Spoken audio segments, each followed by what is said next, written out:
Hello, my name is Daniel Sadowski and I'm the design director at Rebel Wolves. I would like to welcome you to the Blood of Dawnwalker summer gameplay video. Our game is a story-driven, open-world dark fantasy RPG set in medieval Europe. The game is currently in pre-beta stage, and what we are going to show you is just a part of one of the mid-game quests. It's a really cool story involving legendary swords and a haunted almshouse, but today we'll focus on showcasing our gameplay systems. We're starting on the outskirts of Svartro, the game's largest city and the capital of Vale Sangora. From here, we could head anywhere the eye can see, explore ancient ruins or sabotage vampire blood transports. But it's not just about where or when you go.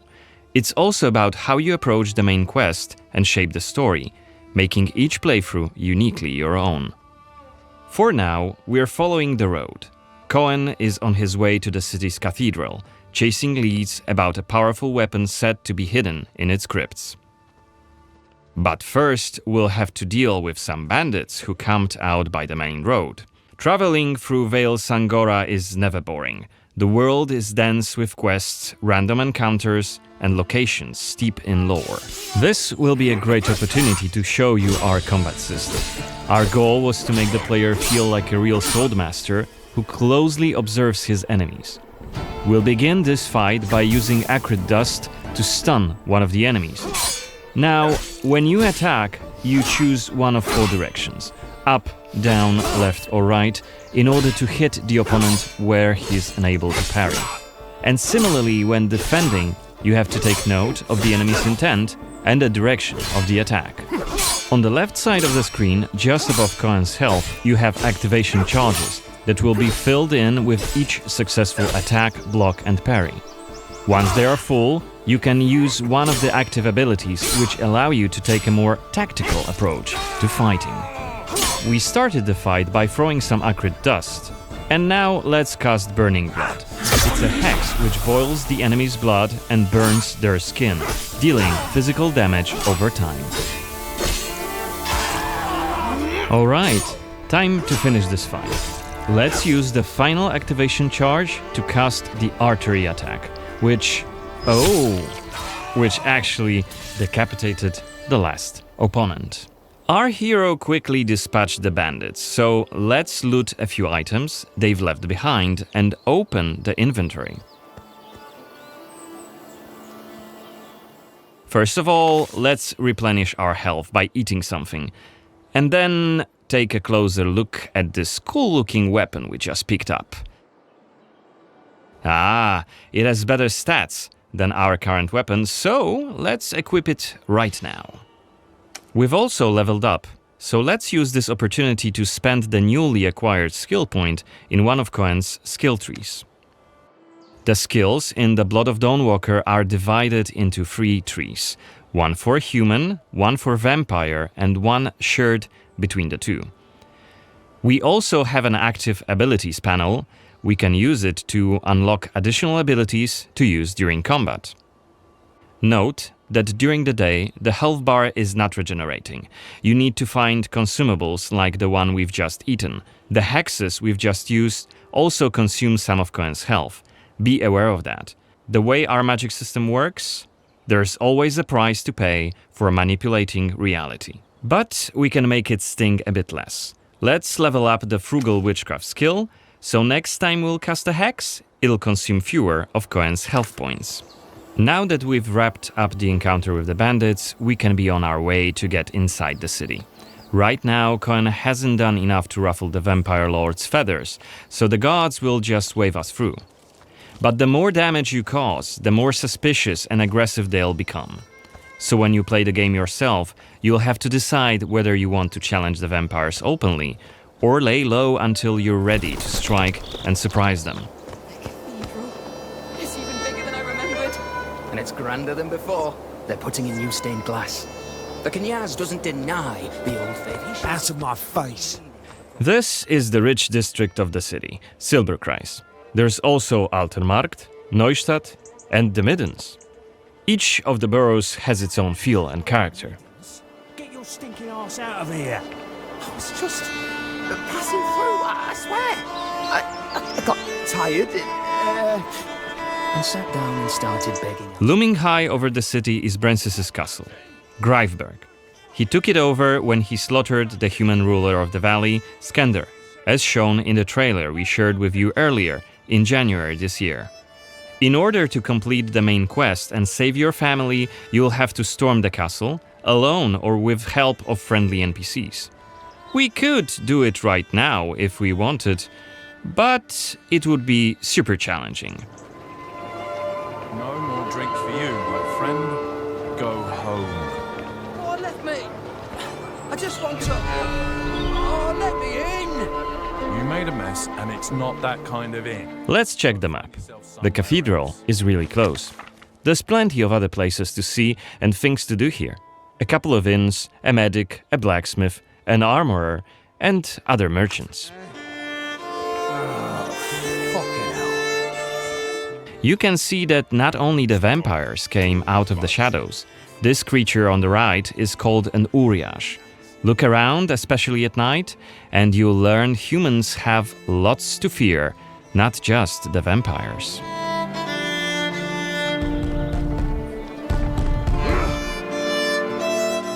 And here we can see guards pounding on some poor guy's doors. What is it about? Singing songs that mocked him and the faith. Who told you this nonsense? Was it Livia? It's just one of many different community scenes we're implementing in the game. Watch them closely when you play, as they might point you to new quests and hidden treasures, or signal changes in the game's world. Once again, I humbly beg of thee. I humbly... Ouch. I don't want to say it, Mum. It's a prayer. It's what we have to say. Go on. I humbly beg of thee, protect Okay, we are at the cathedral gates. Again, since Cohen isn't yet wanted by the vampire regime and it's daytime, we can simply walk inside.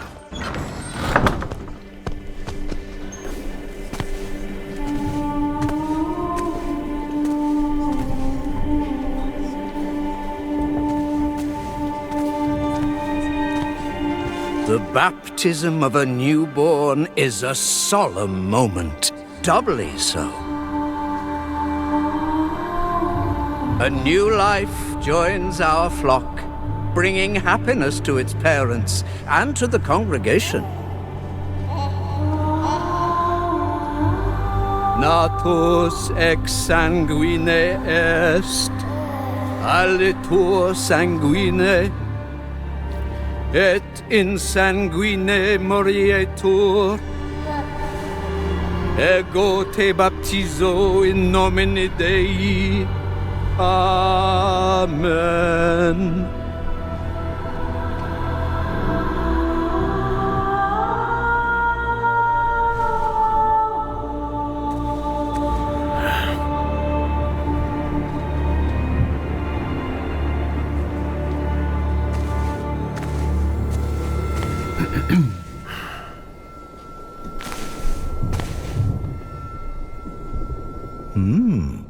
Don't I know you from somewhere, young man? Laslia, maybe?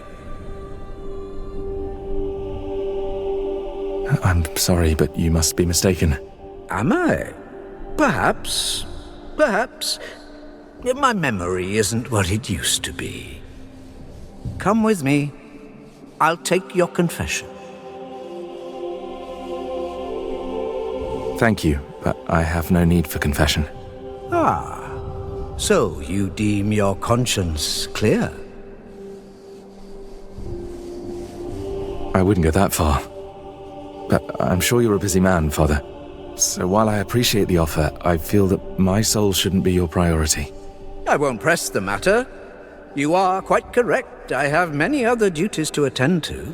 But please remember that in order to be saved, we all need to repent. Myself included. I hope we can speak again soon. Good day to you, Cohen.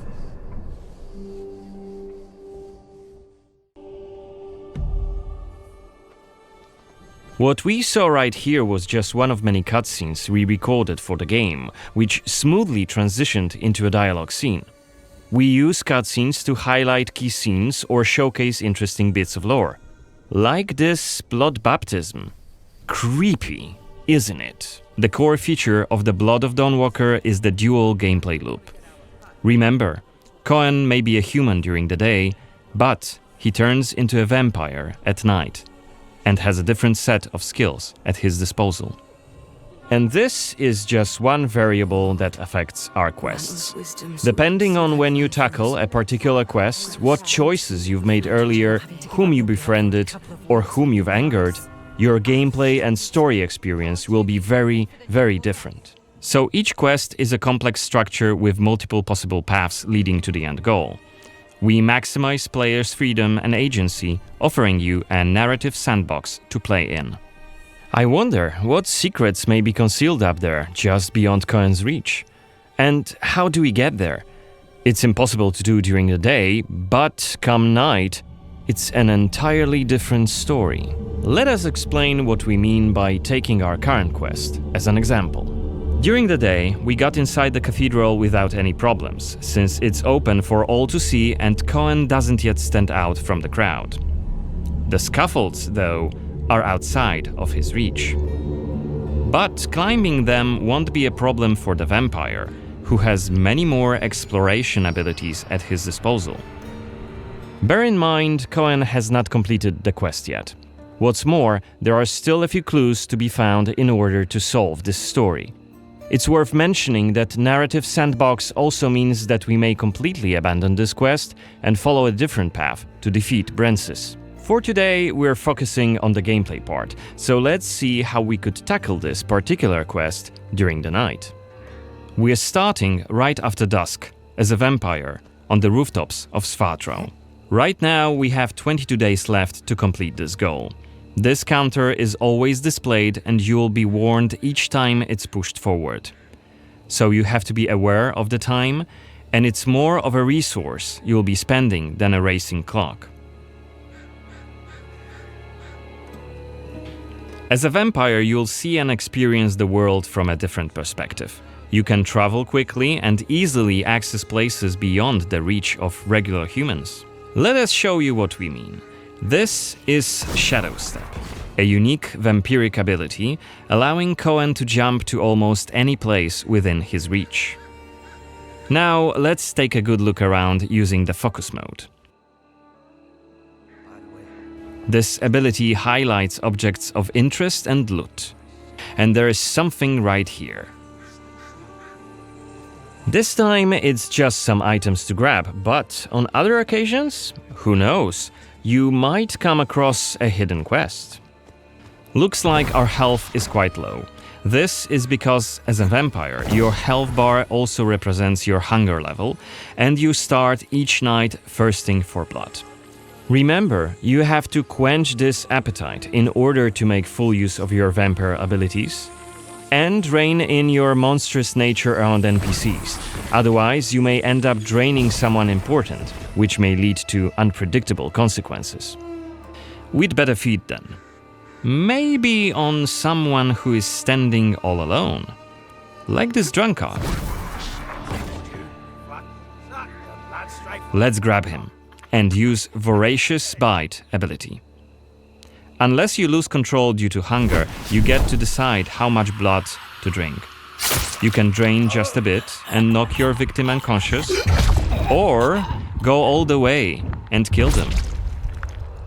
And if you're adamant you don't want to hurt innocent humans, you can drink from animals and some other creatures. Finally, we are at the cathedral, but it seems to be closed for the night, and the entrance gate is well guarded. Let's find another way in.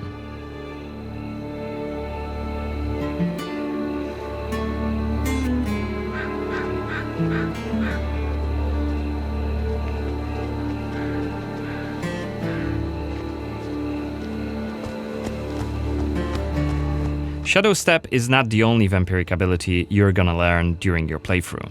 Cohen can also use Plane Shift to scale walls and even ceilings smoothly. This will allow us to explore every nook and cranny of the cathedral.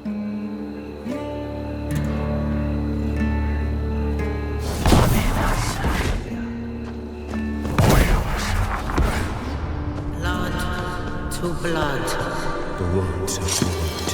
Better be quiet. You shall become Kenya's prince. Is that voyeurist Xanthi? What the hell is she doing here? What is she doing? Is that a ritual for the blood gods? Become your new family. You shall want for nothing. They're covering up the old paintings. Only Why? duty shall remain. One of the workers must have left it. Seems that the cathedral complex is quite big. The main building, cloisters, inner courtyard. You shall become The entrance to the crypt could be anywhere. Won't get anything done just standing around. his command. Still. This was a scene investigation, a mechanic we used to zoom in on and showcase key clues. This time we had a chance to learn more about the vampire's plans. Looks like they're keen to cover up the old frescoes, so that's something we could take a look at. This way we could learn more about the cathedral's past. Blood to blood. You shall Looks like we aren't alone here. Underneath us there's a group of blood guards, soldiers hooked up on vampire blood, which makes them stronger. And one of Brances's vampire allies. It's Xanthi, the oldest vampire in Vale Sangora, and quite a powerful lady. Let's descend and check what's going on.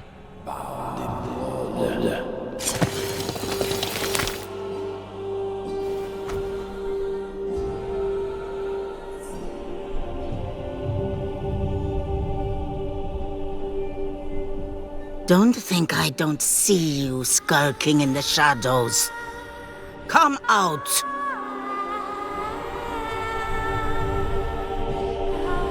You're interfering with my task.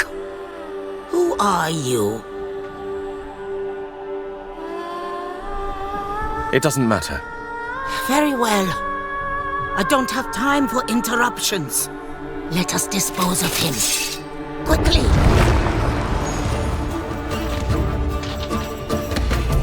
You've withstood it. Fascinating. Cohen is using his claws to attack when in vampire form.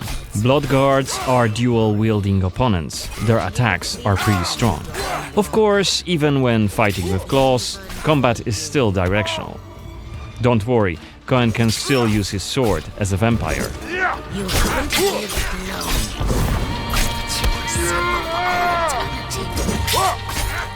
Only after defeating all three of the blood guards, Xanthi deems Cohen worthy of a challenge, and she descends to face him. She uses her blood control powers to cast a multitude of attacks, like her blood whips, that hit Cohen from left and right. Xanthi is protected by a powerful vampire ability. Once her stamina runs out, Cohen will have an opportunity to strike and deal some damage. But be careful, cause Xanthi is quick to counterattack and she will also try to restore her blood. Meanwhile, look at the indicator just below her health and stamina. It's a timer for the boiling blood skill that you've seen in the CGI trailer. So, if we don't hurry, the timer goes down to 0 and Cohen will eventually explode. And we're dead. Remember, we were only mid-game here, and Xanthi is one of the game's most punishing enemies. Defeating her right here and right now is very much possible, but it would be hellishly difficult. A fun challenge for hardcore players. Otherwise, we could load the game and explore the cathedral without drawing her attention. Or try to get to her while she's not surrounded by bodyguards. Xanthi, like all other vampire allies, has her own questline. Explore it, and you can learn more about her past, motivations, and maybe even try to reason with her. What you do is entirely up to you. Remember, our design principle is the narrative sandbox. There is no difference between main quests and side quests. There's just different stories that you weave together into your own unique adventure. But that's coming in 2026. For now, I'd like to thank you for joining me on this gameplay video presentation. We've just shown you a tiny glimpse of the Blood of Dawnwalker. There's definitely more to come in the coming months, so stay tuned for any updates being posted on our social media profiles. Goodbye!